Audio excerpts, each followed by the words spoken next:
Hi, I'm Mickle and Bass. And I'm Ann Mickle of Mickle and Bass. In this video, we're going to tackle the subject of what benefits am I entitled to receive as an injured claimant if I'm hurt on the job. Ann and I are former workers' comp commissioners as are two of our partners at Mickle and Bass, and the primary focus of our law practice is the representation of men and women here in South Carolina who are hurt at work. And the subject is, what benefits am I entitled to receive if my accident's been admitted? What benefits am I entitled to receive for the on-the-job injury? Well, the first benefit that you should be entitled to is medical treatment. Now, there are a lot of ancillary issues that arise under that heading. We'll get into those in a little bit. Obviously, what we're talking about is if you break your leg, then they're responsible for providing you with medical treatment for the leg. But some of the issues that arise into that is, let's say you have a back injury and you have some problems going down one of your legs that are generated by the back injury. Well, the insurance company may say, well, we're not responsible for the leg.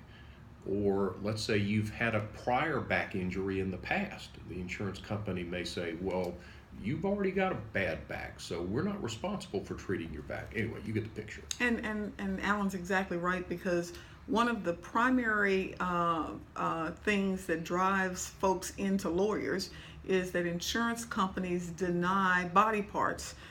They deny that some symptom that you're experiencing is causally related to the injury. And that's where we come in, because we have to then provide the evidence to the commission that the injury or the symptom that you're experiencing you didn't have before this accident, and it's causally related to the on the job accident, on the job injury. The second benefit that you may be entitled to receive when you have a work-related injury is called temporary total benefits. Temporary total benefits. Now, that's just a fancy name for weekly checks. And the law provides in certain situations that you're entitled to receive a weekly check when you're injured on the job. And typically in those situations, the doctor may write you out of work, or the doctor may put you on some light duty restrictions. But there's some peculiarities that are associated with that, which will entitle you to receive a check while you are recuperating from your injury. Right, and just as with the issue of medical treatment, there are a lot of issues that arise with respect to the weekly checks. I can't tell you how many times somebody's come in to see us and they're being paid at the wrong rate. And just like with respect to medical treatment, if the insurance company is going to make a mistake, it seems to always be in their favor. I don't get that. That's right. But anyway, that's the way of the world in the workers' compensation system, because the insurance company is not looking to increase its exposure, which simply means increase the amount of money that they have to pay out on a claim. And the more treatment they provide to us, the more they have to pay out on a claim. The third benefit that Alan's going to briefly talk about is the issue, we call it, the formal name is permanent partial disability.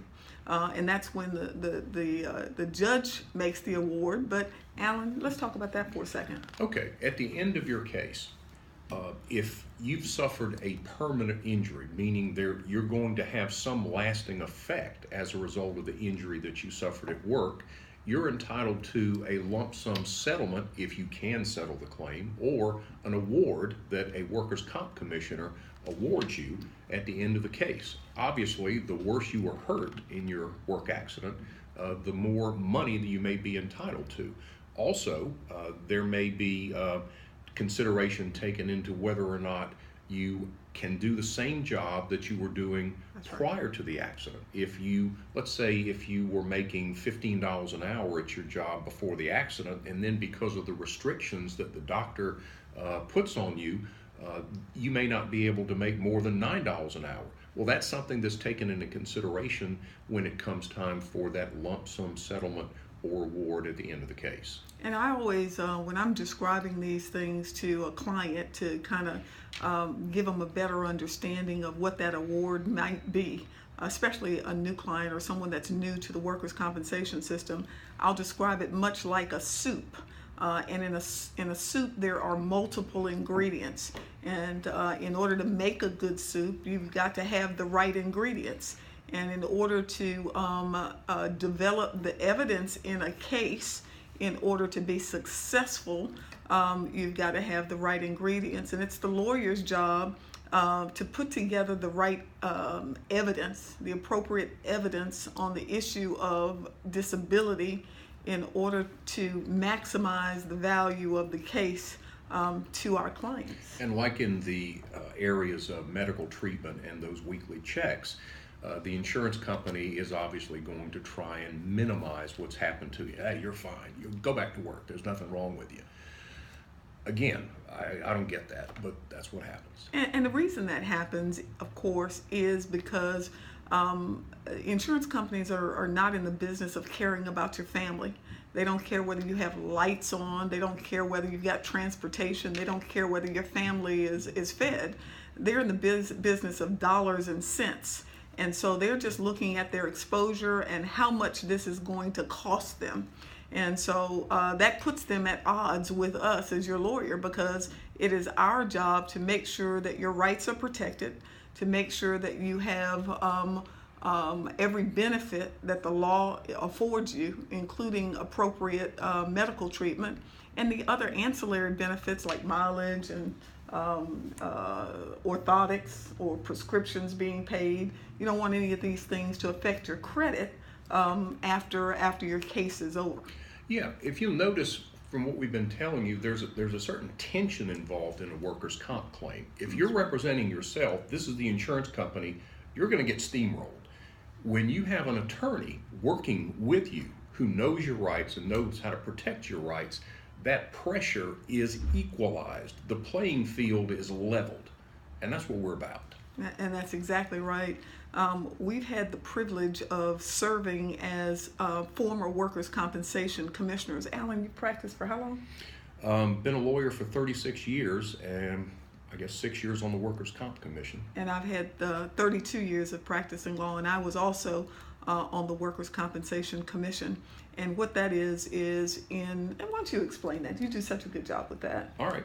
In South Carolina, your workers' comp claim is not going to be decided by a judge or a jury. It's going to be decided in contested cases by a workers' comp commissioner. That is a man or a woman who is appointed by the governor of South Carolina and approved by the South Carolina Senate. And that commissioner is appointed for 6-year terms. And during that 6 years, that commissioner, and there are 7 of them at any one time, will rotate around the state and hold hearings in contested workers' comp claims. And it doesn't have to be a case or a hearing involving all the issues. It could be you go to a hearing about those weekly checks we just told you about, or your doctor recommends that you get this treatment and the insurance company says no. And so you go to a hearing about that. And of course then there may also be a hearing about the permanent partial disability benefits or the loss of earning capacity that we told you about. And for 6 years, Ann and I served as workers' comp commissioners, and we presided over hearings just like that. And there's a certain level of experience that you gain when you do nothing but that for 6 years. And we've had the blessing of taking that experience and putting it to work for injured workers across the state of South Carolina. And so the purpose of this particular discussion and this particular video is to just educate you some on the benefits that you may be entitled to if you've had an admitted work-related injury, because quite frankly, what drives most people to an attorney when they have a work-related injury is that they're not getting the appropriate benefits. They're not getting what the law requires them to have. And as you know, Alan, the insurance company is not going to tell you your rights. That's true. That's true. But I will say there's one benefit that we haven't told them about, and that is the benefit of having an attorney with the experience to help you. And so at Mickle and Bass, a large part of what we do as a firm. We have 4 former workers' compensation commissioners. We're the only firm in South Carolina that has over one actually, former workers' compensation commissioner working on behalf of injured workers across the state of South Carolina. So a big part of our practice is dedicated to helping injured workers. And so at Mickle and Bass, part of our ministry, part of our job, a big part of what we do is helping injured workers across the state of South Carolina. And if you think you could use some help, give us a call or go to our website, mickleandbass.com.